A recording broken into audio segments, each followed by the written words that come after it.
देखिए green TV YouTube पर भी, बस सब्सक्राइब करें और बेल आइकन दबाएं। नमस्कार दोस्तों, स्वागत है आपका किसान बुलेटिन में और मैं हूं आपके साथ प्राची तिवारी। खेती किसानी और ग्रामीण भारत की बड़ी हेडलाइंस पर नजर डालेंगे, लेकिन उससे पहले मैं आपको बताना चाहूंगी कि जैविक किसानों के लिए सुनहरा अवसर ऑर्गेनिक इंडिया लाया है। जी हां, धरती मित्र पुरस्कार 2021। पूरी जानकारी पाने के लिए और आवेदन पत्र डाउनलोड करने के लिए डिस्क्रिप्शन में दिए गए लिंक पर जाकर आप क्लिक करें। तो चलिए अब नजर डालते हैं आज की बड़ी हेडलाइंस पर। किसानों को बड़ी राहत की उम्मीद, महाराष्ट्र में 4,000 करोड़ रुपए का बिल माफ करेगी बिजली कंपनी। पंजाब सरकार ने बढ़ाया फसल नुकसान का मुआवजा, किसानों के घाटे की होगी भरपाई। हरियाणा में पराली जलाने वाले किसानों पर लगेगा 15,000 रुपए का जुर्माना, हो सकती है 6 महीने की जेल।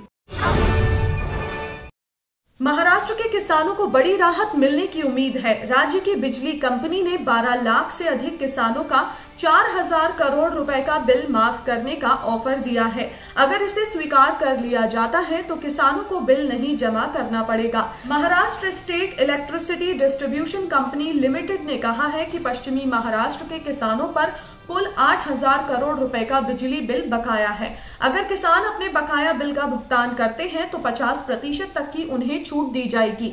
इस ऑफर के तहत किसानों को 8,000 करोड़ में से आधा यानी कि 4,000 करोड़ रुपए का भुगतान ही करना होगा। अभी तक पश्चिमी महाराष्ट्र के 5 लाख किसानों ने इस ऑफर का लाभ उठाते हुए अपने बकाये बिजली बिल की राशि जमा कर दी है। 409 करोड़ के बकाये पर किसानों ने कुल 359 करोड़ रुपए जमा किए हैं। हाल ही में MSEDCL ने एक बयान जारी करते हुए कहा भी था कि कंपनी आर्थिक तंगी से जूझ रही है। ऐसे में किसानों से अपील की जाती है कि वो समय पर अपने बिल का भुगतान कर दें। साथ ही कंपनी ने चेतावनी देते हुए कहा भी था कि जो किसान बकाया बिल का भुगतान नहीं करेंगे उनका कनेक्शन भी काट दिया जाएगा। चुनावी सीजन में पंजाब सरकार किसानों की नाराजगी किसी भी सूरत में मोल नहीं लेना चाहती। इसलिए पंजाब सरकार ने गुलाबी सुंडी से खराब हुई कपास की फसल का मुआवजा बढ़ा दिया है। पहले 12,000 रुपए प्रति एकड़ का मुआवजा तय किया गया था, लेकिन अब इसमें वृद्धि करके इसको 17,000 रुपए कर दिया गया है। मुख्यमंत्री चरणजीत सिंह चन्नी ने कहा है कि 75% खराब फसल को 100% खराब मानकर ऐसे किसानों को 5,000 रुपए प्रति एकड़ के हिसाब से अतिरिक्त पैसे दिए जाएंगे। कपास बीनने वाले मजदूरों को भी 10% का मुआवजा दिया जाएगा। इस साल उत्तरी क्षेत्र स्थित कपास के खेतों में गुलाबी सुंडी का काफी प्रकोप रहा है। पंजाब, हरियाणा, राजस्थान में गुलाबी सुंडी से काफी नुकसान हुआ है। किसानों को राहत देने के लिए हरियाणा सरकार ने भी इसी महीने मुआवजा राशि बढ़ा दी थी। सरकार के इस कदम के बाद मुआवजे में वृद्धि से किसानों को थोड़ी राहत मिलने की उम्मीद है। देश में हरियाणा एकमात्र ऐसा राज्य है जहां पर पराली जलाने की घटनाएं रुकने की बजाय तेजी से बढ़ रही हैं। ऐसे में अब सरकार ने किसानों पर सख्ती करना शुरू कर दिया है। अब पराली जलाने वाले किसानों पर जुर्माना लगाने की कार्रवाई शुरू कर दी गई है। सरकार ने ऐलान किया है कि अगर कोई भी किसान खेतों पर फसल अवशेष को जलाता है तो आईपीसी की धारा 188 के तहत उसे 6 महीने की जेल या फिर 15,000 रुपए तक का जुर्माना या फिर दोनों ही हो सकते हैं। दरअसल ऐसा इसलिए क्योंकि राज्य सरकार को उम्मीद है कि किसान सख्ती से ही मानेंगे। वहीं आज हरियाणा सरकार जागरूकता के लिए हर जिले में रैली का भी आयोजन कर रही है। मनोहर लाल खट्टर सरकार ने अपील की है कि किसान भाई खेत में पराली ना जलाएं। वहीं कृषि विभाग की अतिरिक्त मुख्य सचिव डॉक्टर सुमिता मिश्रा ने जिला उपायुक्तों को निर्देश दिया है कि संबंधित जिलों में फ्लाइंग स्क्वाड और इन्फोर्समेंट टीमों की संख्या बढ़ाई जाए ताकि ऐसी घटनाओं पर रोक लग सके। राज्य सरकार का कहना है कि किसान फसल अवशेषों का प्रबंधन करें, इसके लिए सब्सिडी पर मशीनरी लें। इस पर 50 से 80% तक का अनुदान मिलेगा। सरकार पूसा बायो डिकम्पोजर का भी प्रचार कर रही है, जिसके 4 कैप्सूल की मदद से 1 एकड़ की पराली सड़कर खाद बन जाती है। तो ये थी वो खबरें जिन्हें हमने आपको बताया विस्तार से, लेकिन इसके अलावा खबरें और भी हैं। तो आइए नजर डालते हैं बाकी की छोटी बड़ी अपडेट्स पर भी।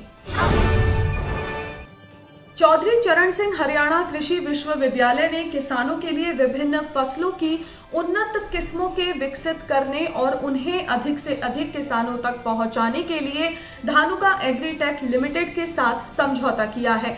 समझौते के तहत कंपनी के विशेषज्ञ HAU के वैज्ञानिक और विद्यार्थी मिलकर किसानों को भारतीय कृषि भूमि में नवीनतम तकनीकों के प्रयोग की जानकारी देंगे। इस दौरान आने वाले खर्च में कंपनी आर्थिक सहायता भी करेगी। सरसों तेल की कीमतों में लगातार हो रही वृद्धि के कारण देश की जनता परेशान है। वहीं तिलहन के उत्पादन में भी कमी आई है। इसके कारण खाद्य तेल की कीमतें घटने का नाम नहीं ले रही हैं।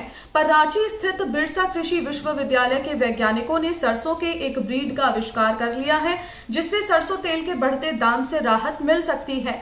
कृषि विश्वविद्यालय के वैज्ञानिकों ने लंबे रिसर्च के बाद एक ऐसी ब्रीड तैयार की है जिसकी पैदावार भी अधिक होगी। वैज्ञानिकों के मुताबिक इस सरसों की पैदावार 20 क्विंटल प्रति 1 हेक्टेयर से अधिक होगी। सरसों की इस नई ब्रीड का नाम बिरसा भावा मस्टर्ड 1 रखा गया है।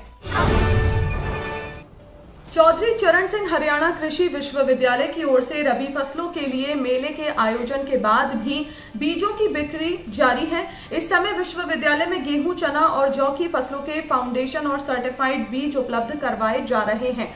ये जानकारी कुलपति प्रोफेसर BR कंबोज ने दी है। किसानों की सुविधा को ध्यान में रखते हुए बीज बिक्री केंद्र विश्वविद्यालय के गेट नंबर 4 पर स्थित किसान सेवा केंद्र और गेट नंबर 3 के लुदास रोड स्थित फार्म निदेशालय के बिक्री काउंटर पर उपलब्ध हैं। कंबोज ने बताया कि किसान किसी भी कार्य दिवस पर सुबह 9 बजे से लेकर शाम के 5 बजे तक ये बीज खरीद सकते हैं। तो आज के किसान बुलेटिन में फिलहाल इतना ही। आप स्वस्थ रहिए और अपना ध्यान जरूर रखिए। फिलहाल मुझे दीजिए इजाजत। नमस्कार। देखिए ग्रीन टीवी YouTube पर भी, बस सब्सक्राइब करें और बेल आइकन दबाएं।